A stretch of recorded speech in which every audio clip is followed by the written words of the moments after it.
لاکھ لاکھ شکر ہے کہ اس نے ہمارے دلوں کی دھڑکنوں پہ یا علی، ہمارے سینوں پہ یا حسین اور ہمارے بازوؤں پہ یا عباس لکھ دیا۔ اللہ کا لاکھ لاکھ شکر ہے کہ اس گھٹن کی کائنات میں جہاں سانس لینا دشوار ہو، ہمیں ہوائے پرچم عباس کے نیچے سانس لینا سکھایا۔ عقل انسانی آج تک صرف اسی بات کی سرگرداں ہے کہ وہ سمجھ سکے کہ اس دہلیز کا عرفان کیا ہے۔ آج تک ہم صرف اسی بحث میں الجھے ہوئے ہیں کہ ان کے لیے لفظ ولادت آئے۔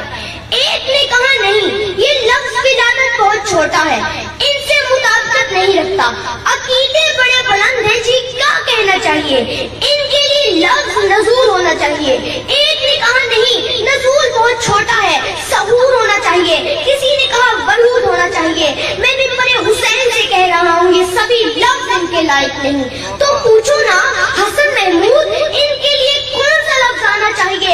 جب یہ مخلوق کو اپنی زیارت کا اذن بخشے، اس لمحے کو ان کا آنا کہتے ہیں، اور جب یہ اذن واپس لے لیں، اس لمحے کو ان کا جانا کہتے ہیں۔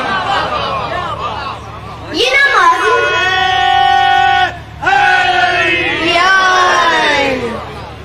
ماضی میں ہے نہ مستقبل میں، ان کو نہ ماضی میں تلاش کرو نہ مستقبل میں۔ یہ نہ سوچو یہ کب سے ہے، کب ان کے لیے ہے ہی نہیں، کیونکہ ماضی کا تعلق بھی زمانے سے ہے، حال کا تعلق بھی زمانے سے ہے، مستقبل کا تعلق بھی زمانے سے ہے۔ یہ زمانے کے پیچھے نہیں، زمانے سے آگے ہے۔ یہ زمانے کے پیچھے نہیں، زمانے سے آگے ہے۔ اگر یہ زمانے کے پیچھے ہوتے تو کبھی بھی امام زمانہ نہ ہوتے۔ یہ ہر دور میں ہے، کوئی دور ان سے خالی نہیں۔ ایک بندے نے مولا سے پوچھا، مولا جس دور میں حجت ہو اس دور کے شیعہ تو حجت سے سوال پوچھ لیتے ہیں، مولا جس دور میں حجت نہیں ہوگی اس دور کے شیعہ کیا کیا کریں گے؟ مولا وہ کس کے پاس جائیں گے؟ مولا نے فرمایا اب چاہے وہ کون سا دور ہوتا ہے جب ہم نہیں ہوتے۔ عرفان کے زاویے الگ الگ ہیں، کچھ لوگ کعبے میں علی ڈھونڈتے ہیں، کچھ لوگ علی میں کعبہ ڈھونڈتے ہیں، کچھ لوگ قرآن میں علی ڈھونڈتے ہیں، کچھ لوگ علی میں قرآن ڈھونڈتے ہیں، کچھ لوگ نمازوں میں علی ڈھونڈتے ہیں، کچھ لوگ علی میں نماز ڈھونڈتے ہیں۔ یہ الزام ہے علی ولی اللہ پڑھنے والوں پر کہ ان کا عقیدہ توحید ٹھیک نہیں۔ علی ولی اللہ پڑھنے والوں کا عقیدہ توحید کیسے مشکوک ہو سکتا ہے؟ وہ علی ہی تھے جنہوں نے کوفے کے ممبر پر بیٹھ کر ریت پہ چلتی ہوئی چونڈی کو دیکھ کر فرمایا تھا سلام ہے اس اللہ کو جس نے علی کو یہ کمال دیا کہ علی یہ بھی جانتا ہے کہ اس کے دماغ میں عقیدہ توحید کیا ہے۔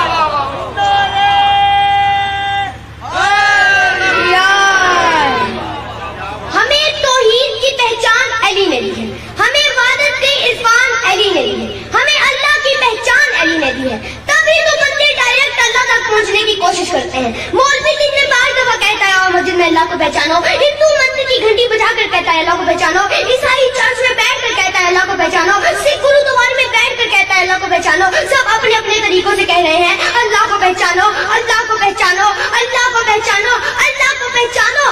علی نے کوفے کے ممبر پر بیٹھ کر فرمایا پہلے خود کو پہچانو، خود کو دیکھو کہ تم کیا ہو۔ بات تھوڑی اوپر کے لیول تک چلی گئی ہے، آپ اس پرواز کو تھوڑا کم کرتے ہیں، آپ عشق کی وادی کا طواف کرتے ہیں، مالک کی دہلیز پہ سجدہ کرتے ہیں۔ رجب کی 13 تھی، ہر شیعہ یہ کہتا ہے کہ 13 رجب کو علی کی ماں کعبے کے قریب آئی تھی، دیوار پھٹ گئی تھی، بی بی کعبے کے اندر چلی گئی تھی، 13 رجب کو گئی تھی، 14 رجب بی بی کعبے کے اندر، 15 رجب بی بی کعبے کے اندر، 16 رجب بی بی کعبے کے اندر۔ ابو طالب کو بھی پتا تھا کہ بی بی کہاں ہے، طالب کو بھی پتا تھا کہ بی بی کہاں ہے، جعفر کو بھی پتا تھا کہ بی بی کہاں ہے، عقیل کو بھی خبر تھی کہ اماں کہاں ہے۔ ایک بھی حجت بی بی کو ڈھونڈنے کعبے کے دروازے پہ نہیں آئی، لیکن کہا جاتا ہے کہ مکے کے دیکھنے والوں کا زاویہ اور تھا، ابو طالب کی نظروں کا زاویہ اور تھا۔ مکے کے لوگ پریشان ہو گئے تھے کہ 13 رجب کو ابو طالب کی زوجہ گھر سے نکل کر کعبے کے قریب آئی تھی، دیوار میں دراڑ آئی تھی، دیوار پھٹ گئی تھی، بی بی کعبے کے اندر چلی گئی تھی، پھر بی بی باہر نہیں آئی۔ مکے کے لوگ کعبے کے قریب جاتے تھے، پلٹ کر واپس آ جاتے تھے، پھر جاتے تھے، پھر آتے تھے، پھر جاتے تھے، پھر آتے تھے۔ مکے کے لوگ کعبے کے چکر کاٹ رہے تھے، علی کی اماں کہاں ہے، علی کی اماں کہاں ہے، ابو طالب کا حرم کہاں ہے، ڈھونڈتے ڈھونڈتے آخر 16 رجب کو مکے کے لوگوں کا اجتماع کعبے کے دروازے پہ آیا۔ انہوں نے کہا اگر بی بی آتی تو ہمیں چاہیے کہ ہم کعبے کے دروازے پہ آئے، وہ اللہ کے دروازے پہ آئے، انہوں نے دستک دی، وہ توحید کے دروازے پہ آئے، انہوں نے دستک دی، وہ اللہ کے دروازے پہ آئے، انہوں نے دستک دی، وہ کعبے کے دروازے پہ آئے، انہوں نے دستک دی، آوازیں پروردگار آئی، اٹھ علی کی ماں بی بی اٹھی، علی کو لے کر دیوار کی طرف جانے لگی، آواز قدرت آئی، بی بی کہاں جا رہی ہے؟ فرمایا جہاں سے آئی تھی وہاں سے واپس جا رہی ہوں۔ فرمایا آئی دیوار سے تھی، جانا در سے ہے؟ فرمایا آئی دیوار سے تھی، تو جانا در سے کیوں ہے؟ فرمایا آج تو علی کی پہچان کرانی ہے، باہر لوگ میرے دروازے میں دستک دے رہے ہیں، دروازہ کھول، انہیں علی دکھا تاکہ میں دنیا کو بتا سکوں جب اللہ کے دروازے میں دستک دو گے تو اندر سے جلی نہیں آتا، اندر سے علی آتا ہے۔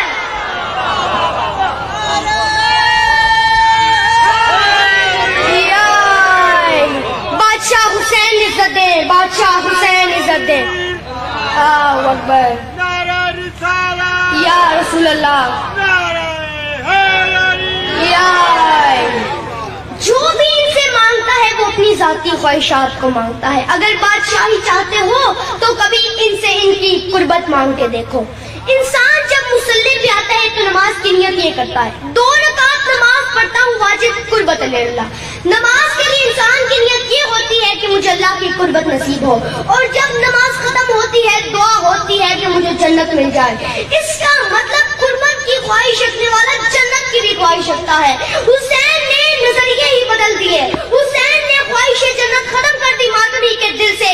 شب عاشور حسین نے چراغ بجھا کر کہا اگر جنت کے لیے آئے ہو تو واپس چلے جاؤ، میں جنت دے دیتا ہوں۔ چراغ جلا، پتھر نے ہاتھ جوڑ کے کہا مولا وہ کون سی جنت ہے جو تیرے بغیر نہیں؟ قربت اللہ، اللہ کے قریب نہیں، قربت اللہ، میں اللہ کی طرف قریب ہونا چاہتا ہوں۔ پھر اللہ کی طرف قریب ہونے کے لیے کوئی اس کا طرفدار ڈھونڈنا پڑتا ہے۔ میں قرآن کے سامنے گیا، میں نے قرآن کے سامنے جا کر کہا اے علی کے خاموش ذاکر، تو ہی مجھے بتا دے کہ اللہ کے قریب کون گیا تھا۔ قرآن نے فرمایا میرے پاس 4 ایسے ہیں جو اللہ کے قریب گئے تھے۔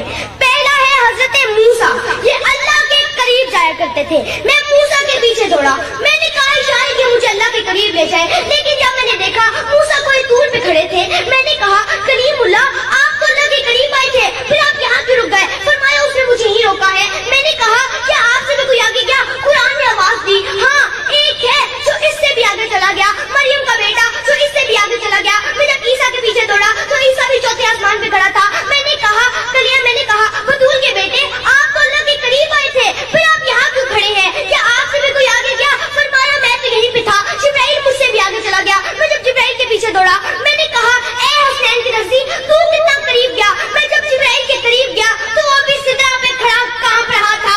میں نے کہا موسیٰ پیچھے رہ گیا، عیسیٰ 4تھے آسمان پہ رہ گیا، جبرائیل تو سدرہ تک پہنچ گیا، پھر تو آگے کیوں نہیں گیا؟ فرمایا گستاخ نہ بن، میں تو یہیں کھڑا تھا۔ وہ نالین پہن کر چلا گیا۔ اہل علم بیٹھے ہیں، مصطفیٰ کے پاؤں میں جو نالین تھی وہ کسی دھات کی بنی نہیں تھی، چمڑے کی بنی تھی، اور چمڑا بھی کسی جانور کا تھا۔ اس کا مطلب جب جانور بھی ان کے قریب ہو تو وہ قربت اللہ ہو جاتا ہے۔ مجھے معاف کرنا، ہم زلزلہ کی پوجا نہیں کرتے، ہم اس کو ہاتھ لگا کے کہتے ہیں کہ ہمیں اللہ کے قریب کر دے۔ موسیٰ پیچھے رہ گیا، عیسیٰ 4تھے آسمان پہ رہ گیا، جبرائیل بھی رک گیا، مصطفیٰ نالین پہن کر چلے گئے۔ اب مجھے معاف کرنا، فتووں کی دکان نہ کھولنا، شرک کی کمان میں کفر کے تیر نہ داغنا۔ میں جب مصطفیٰ کے پاس گیا تو وہ بھی کعبہ قوسین کی منزل پہ کھڑے تھے۔ میں نے کہا بطول کے بابا تیری نالین سے نکلتے ہوئے نور کے ذروں کے ٹکڑوں پہ میں قربان جاؤں، آپ یہاں کھڑے ہیں، پھر اللہ کی طرف کون گیا؟ فرمایا میں تو پردے کے اس طرف تھا، جب ہاتھ باہر آیا تو وہ علی کا ہاتھ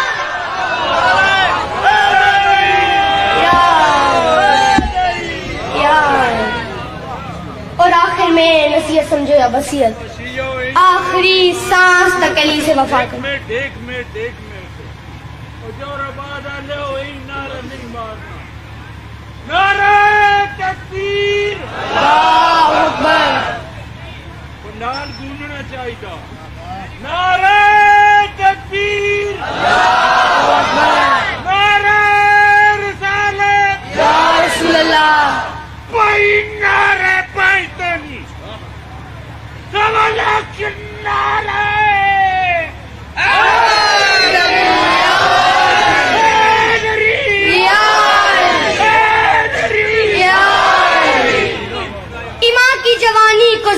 نہ کہنا، علی کی محبت میں بوڑھے جوان ہو جاتے ہیں، علی کے بغض میں جوان بوڑھے ہو جاتے ہیں، علی کی دشمنی چہروں کی رونق چھین لیتی ہے۔ اور آخر میں نصیحت سمجھو یا وصیت، آخری سانس تک علی سے وفا کرنا، آخری سانس تک علی سے وفا کرنا، پھر علی تمہاری کسی سانس کو آخری ہونے نہیں دے گا۔ ہماری پہچان علی ولی اللہ ہے، ہماری شان علی ولی اللہ ہے، ہم جانے علی کے نام سے جاتے ہیں، ہمیں کسی سے پوچھنے کی ضرورت ہی نہیں علی کب ہوتا ہے، علی کب نہیں ہوتا ہے، علی کہاں ہوتا ہے، علی کہاں نہیں ہوتا ہے۔ ہماری ماں نے ہمیں پہلے دن ہی خاک شفا کی گھٹی دے کر ہمارے کانوں میں بتا دیا کہ جہاں علی نہ ہو وہاں کچھ نہیں۔ علی کی ولایت پہ پکے رہنا، یہ فتوے آج سے نہیں، تاج والے علی کے خلاف، بنی امیہ علی کے خلاف، بنی عباس علی کے خلاف، جسے ممبر ملا اس نے علی کے خلاف تقریر کی، جسے قلم ملا اس نے علی کے خلاف فتویٰ دیا، جسے حکومت ملی وہ علی کا نام مٹانے کی کوشش کرنے لگا، کسی نے پابندیاں لگائی، کسی نے زندان بھرے، کسی نے سوریوں پہ چڑھایا، لیکن مجھے مولا عباس کے علم کی قسم 1400 سال گزرنے کے بعد آج تاریخ کا فیصلہ یہ ہے، تخت الٹ گئے، چل گئے، علی کے خلاف بھونکنے والے جہنم میں پہنچ گئے۔ علی کل بھی علی تھا، علی آج بھی علی ہے۔ یا علی، لاکھ دریا ان کے بہا دیے جائیں، لاکھ دریا ان کے بہا دیے جائیں، جب تک چار آنسو نہ بہے آنکھوں میں نمی نہ اترے تب تک شام سے آنے والی مخدومہ راضی نہیں ہوتی۔ شداد نے جنت بنوائی جس کو قرآن میں ارم شداد کہا گیا، اور جب خزانے ختم ہو گئے اس نے اپنے فوجیوں سے کہا، لشکر سے کہا کہ ریت کے گھروں میں گھس جاؤ، جس کے گھر میں جو سونا چاندی ہے وہ لے کے آؤ، مجھے جنت کے لیے چاہیے۔ اور جب بن گئی جنت، شداد گھوڑے پہ سوار ہوا، ساتھ اس کا پورا لشکر، چوں ہی جنت کے دروازے کے بالکل قریب پہنچا، اللہ نے ملک الموت سے کہا، روح کر پھینک اس کو زمین پہ نیچے۔ ملک الموت کانپ گیا، فرمایا ایسے ہی کیا موت دینی تھی، 300 سال اس سے محنت کیوں کروائی، آواز لمحہ بھی نہ دینا، روح قبض کر زمین میں پھینک۔ جلال قدرت دیکھا، ملک الموت نے روح قبض کی، ہود نبی کی آنکھوں میں بھی آنسو آئے، فرمایا اللہ تو بہت رحم کرتا ہے، آج تیرے لہجے میں جلال کیوں تھا۔ آواز قدرت آئی، ہود جب یہ جنت بنانے کے لیے ریت کے گھروں سے مال لوٹ رہا تھا تو اس کے ایک سپاہی نے ایک بچی کے کان سے دودھ چھینے تھے، اس بچی نے کان پہ ہاتھ رکھ کے مجھے پکارا، گواہ رہنا تیری دشمنی میں میرے دل چلے گئے۔ اللہ نے فرمایا میں گوارا ہی نہیں کرتا کہ قوم عاد کی بچی روئے، اس ایک بچی کی آہ نے شداد کو موت دے دی۔ یہاں حسین کی 4 سال کی بیٹی نے دروں پہ ہاتھ رکھے، آوازیں قدرت آئی، زمین پھاڑوں، آوازیں سجاد آئی، سکینہ عذاب آنے والا ہے، رو کے کہتی عذاب نہ بھیجنا میں راضی۔ حسین کی 4 سال کی ضعیفہ، مجھے بتاؤ کسی نے 4 سال کی بچی کو کمر جھکا کے چلتے دیکھا ہے؟ 4 سال کی شہزادی رو کے کہتی تھی بابا میری آنکھوں کی بینائی چلی گئی، بابا مجھے آنکھوں سے نظر کچھ نہیں آتا۔ میں منبر پہ دعا کر رہا ہوں یا اللہ ہر بہن کو بھائی ضرور دینا۔ 4 سال کا بھی بھائی ہو بہن ہاتھ پکڑ کے غرور سے چلتی ہے، راستے میں مصیبت آ جائے 4 سال کا بھائی بہن کا ہاتھ پکڑ کے کہتا ہے تو نہ گھبرا میں تیرے ساتھ ہوں، تو نہ ڈر میں تیرے ساتھ ہوں۔ شام کے بازار میں سجاد کی 4 سال کی بہن سکینہ نے سجاد کا ہاتھ تھاما، رو کے کہتی تو نہ گھبرا میں تیرے ساتھ ہوں، تو نہ ڈر میں تیرے ساتھ ہوں۔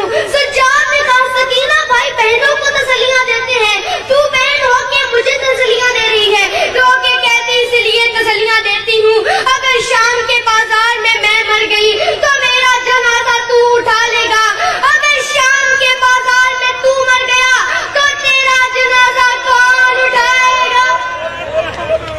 میں سیدوں سے اجازت لے کے جملہ پڑھنے لگا ہوں، جتنے سید بیٹھے ہو مجھے معاف کر دینا، ساری زندگی کریم سے سنا کہ سجاد نے بہن کو کرتے میں دفنایا تھا، سجاد نے بہن کو کرتے میں دفنایا تھا۔ تم یہ سوچ کے روتے رہے کہ ہمارا مولا غریب تھا، ہمارا مولا غریب تھا۔ مجھے عزت زہرا کی قسم ہے وجہ غربت نہیں تھی، جس کے بابے کا لباس جنت سے آ گیا تھا وہ بہن کا کفن بھی جنت سے منگوا سکتا تھا۔ میں اشارہ دینے لگا ہوں، جملہ کھول کے نہیں پڑھوں گا۔ 10 محرم کو ماتمی کرتا ہے زنجیر کا ماتم، ماتم کرنے کے بعد ماتمی قمیض پہن لیتا ہے، ماتمی شام کو گھر آتا ہے، بہنوں نے کرنے ہوتے ہیں بھائی کے زخم صاف، ماں پاس آگے کھڑی ہو جاتی ہے، کہتی ہے تیری قمیض آہستہ اتارنا، تیری قمیض تیرے زخموں سے چمٹ گئی ہے، تیری قمیض تیرے زخموں سے لگ گئی ہے، تو ماتم کر نہ کر، مجھے بس اتنا پتا، جس نے 4 گھنٹے قمیض پہنی ہو اس کی قمیض تو نہیں اترتی، جس نے 1 سال کرتا پہنا ہو۔ میں کیا بتاؤں کتنی زخمی تھی حسین کی بیٹی،